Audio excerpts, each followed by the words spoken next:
Who would have thought Farmers Union would be owned by Japanese companies? Who would have been National Dairies? Again, of course they will do it. Now, when they take over the business, there'll be no changes. Business will be exactly the same. What a lot of bullshit. All of a sudden, within 12 months, bang, they cut the costs out of everything, and all of a sudden we've got people on the dog queue, and all of us in this room are paying for those people to be supported.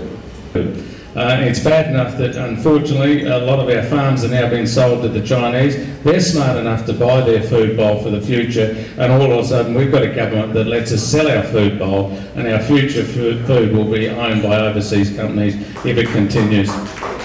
Aldi are a bottom-end discounter. They don't give service. They're German. You don't know a lot about them. The two brothers that own the company, they're the two richest people in Germany. Well, they're both passed away now. Again, they use house brands, all those brands, and good manufacturers like Nestle and all that don't make house brands. So don't kid yourself that a house brand, be it Black and Gold or be whatever, is quality. And again, we've seen exactly what's happened with the berry situation. You know, we just don't know where it's coming from, and you only have to go to China to understand the quality of the stuff. There isn't the quality. We know we have to pay a little bit more, but we need to keep jobs in this country. We need to keep our farmers working. We need to keep our industries working. And unfortunately, if we keep buying everything from overseas, we'll have nobody working in the future. And that scares me to jeebus.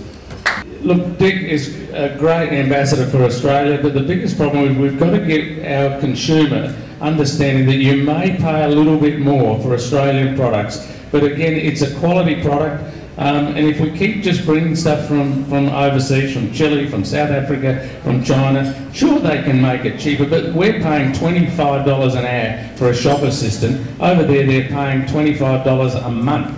You know, so surely to God, somebody can understand that if we want the lifestyle that we're used to, if we don't want to live under a piece of tin, you know, we're going to have to pay for a little bit more for the goods that we buy. And we've got to get those big guys, the two ugly sisters, understanding we don't want to just drive to who can get to the bottom quick enough, or else we'll have nobody working in our factories and our farms. To sell bread, it costs us really about 99 cents just to make a loaf of bread, and to sell it for 85, yes, we do have a loaf of bread, but do I want to sell any? Of course not, because I'm losing money.